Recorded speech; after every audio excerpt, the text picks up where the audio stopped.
नमस्कार, मी रेश्मा नारखेडे आणि think big रेश्मामध्ये तुमचं स्वागत आहे. सो आपण आज पहिलाच टॉपिक जो घेणार आहोत ना, तो अत्यंत इंटरेस्टिंग आहे. इंटरेस्टिंग म्हटलं तर तुमच्या आणि माझ्या अत्यंत जवळचा आहे आणि तो म्हणजे फोटोज.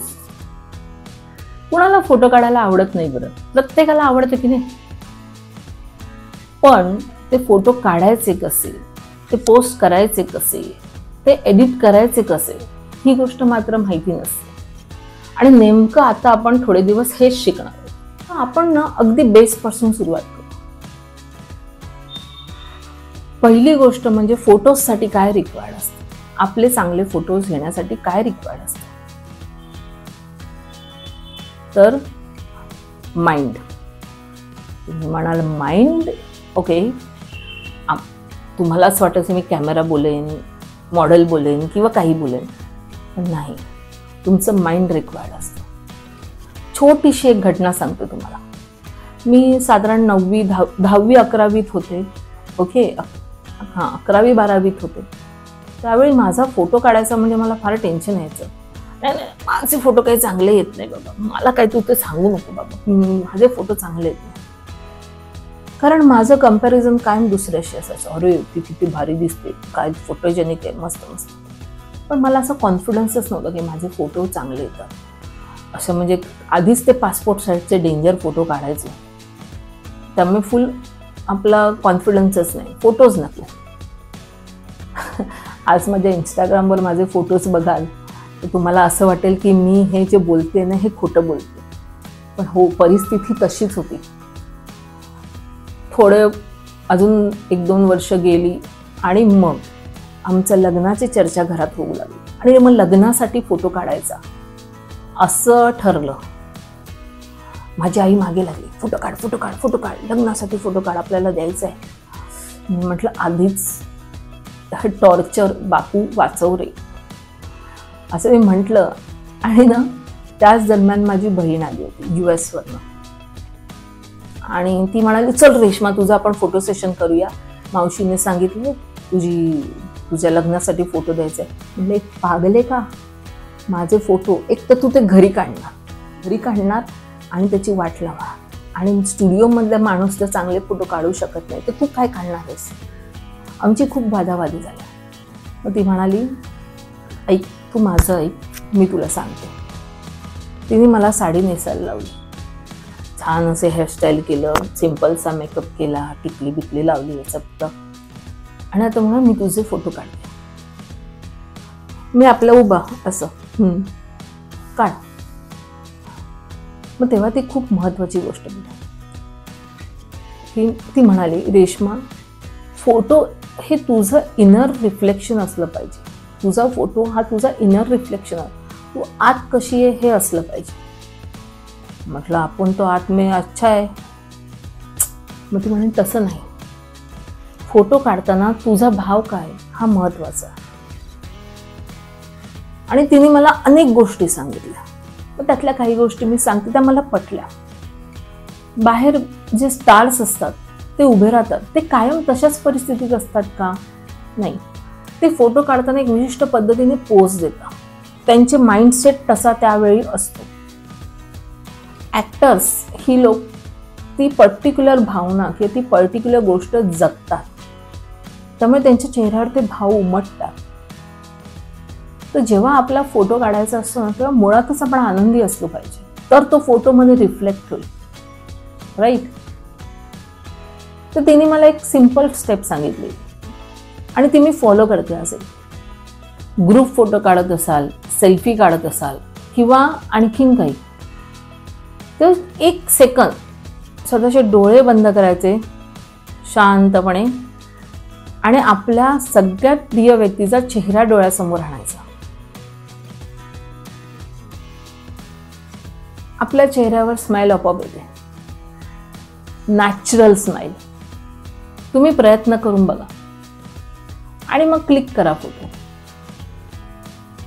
लक्षात घ्या, एक फोटो जेव्हा काढतो ना, तेव्हा तो काय दात बघतोय, गाल बघतोय, नाक बघतोय, कपाळ बघतोय, केस बघतोय, नाही. माणूस बघतो तो पहिले डोळ्यातले भाव बघतो, डोळे बघतो. म्हणून आपण सांगतो की पोर्ट्रेट काढताना किंवा काय करताना डोळ्याकडे फोकस करा. तीच पहिली आपली म्हणतो ना भेट असते, तेच पहिलं अटेन्शन असतं. तुमच्या डोळ्यातले पहिले भाव चांगले आले ना की बाकीचे फोटो व्यवस्थित येतात. सो ही झाली फर्स्ट स्टेप की शांतपणे 1 सेकंद डोळे धरून आपल्या आवडत्या व्यक्तीचा चेहरा डोळ्यासमोर आणायचा. तुम्हाला कितीही वाईट वाटत असेल त्या क्षण, तुम्हाला तुमची अनअवॉइडेबल सिच्युएशन असेल, तुमच्या नावडती लोक बाजूला असेल, तरी त्या क्षणापुरतं का असेना तुम्ही चांगला विचार करा. तुमच्या फोटोमध्ये ते रिफ्लेक्ट होईलच. आणि मग त्यावेळी ते जेव्हा रिफ्लेक्ट होतं चेहऱ्यावर, तुमचा फोटो नॅचरली चांगला येतो. आता सेकंड क्वेश्चन, प्रत्येक चेहऱ्याची बांधणी ही वेगळी आहे. काही फेसेस खूप फोटोजेनिक असतात की त्यांचे कुठल्याही अँगलमधनं फोटो काढले ते खूप छान दिसतात.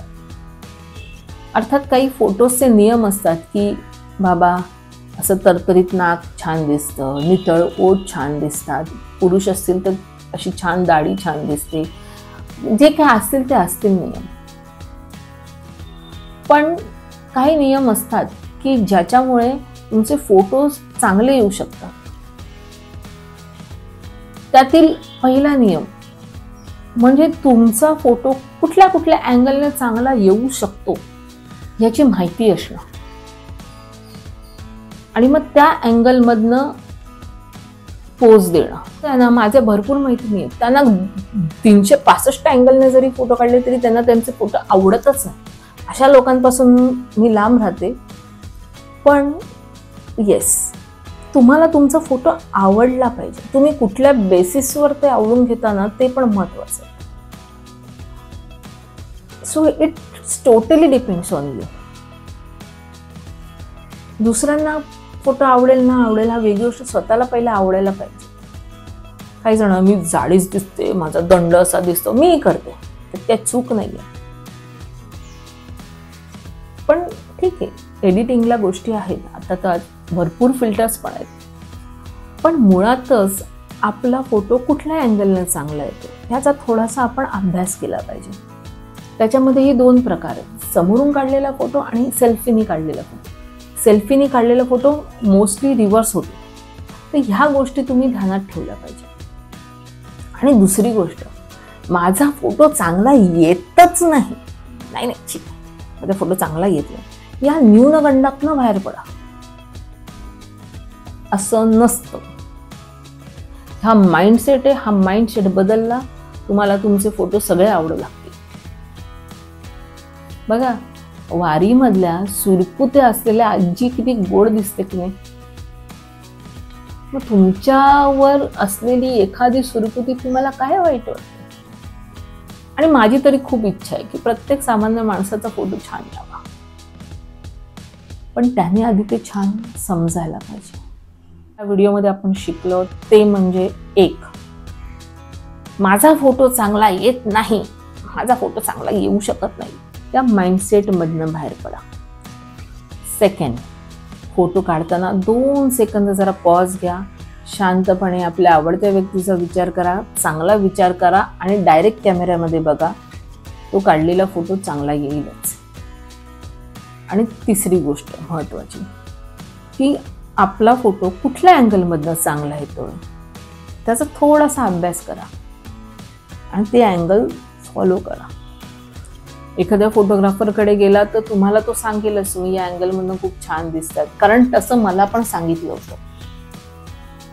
हे केल्याने का होईल माहिती, भविष्यात तुमचे फोटो चांगले येत नाही, मी या फोटोत छान दिसत नाही, हे तुमच्या माइंडमधनं निघून जाईल. काही जण असे चिन अप असतो, त्यांना अशी चिन डाऊन करायला सांगतो, काहींचा चिन डाऊन असा असतो, मग हे डोळे असे विचित्र दिसतात, तर लाइटिंगचा फरक पडतो. तर ह्या सगळ्या गोष्टी आहेत, आपण हळूहळू शिकू. पहिली गोष्ट ही तर करा, माइंडसेट. तो माइंडसेट बदला. हे सांगण्यामागचं कारण काय माहिती, अरे आपण त्या देवाची रचना आपल्या, त्याने बनवलं आपल्याला. आणि मी स्वतःला दोष देऊन मी असा दिसतो, मी तसा दिसतो, मी ह्या येत नाही, माझं त्या नाही, हे नाही, आपण त्याच्या क्रिएशनला दोष लावत असतो. असं नाही का वाटत तुम्हाला? माझ्यासाठी जे बेस्ट आहे तेच त्याने मला दिलेलं आहे, हा विश्वास ठेवून पुढे जा. नाही तुमचे फोटो छान आले ना, काही नाही, मी माझं नाव बदलणार नाही आणि काही करणार नाही, कारण मला खात्री आहे ती घेणारच आहे. सो हा व्हिडिओ आवडला असेल तर थिंक बिग रेश्माला सबस्क्राईब करा, लाईक बटनवर क्लिक करा आणि नक्की कमेंट करून सांगा तुम्हाला माझं म्हणणं पटलं का. आणि ह्या व्यतिरिक्त जर तुम्हाला वाटतं की नाही हा पॉईंट ॲड केला पाहिजे रेश्माने, तर नक्की मला कमेंट्समध्ये सांगा, मी वाट पाहते. हरिओम, श्रीराम, अंबज्ञ, नाथ सगळे.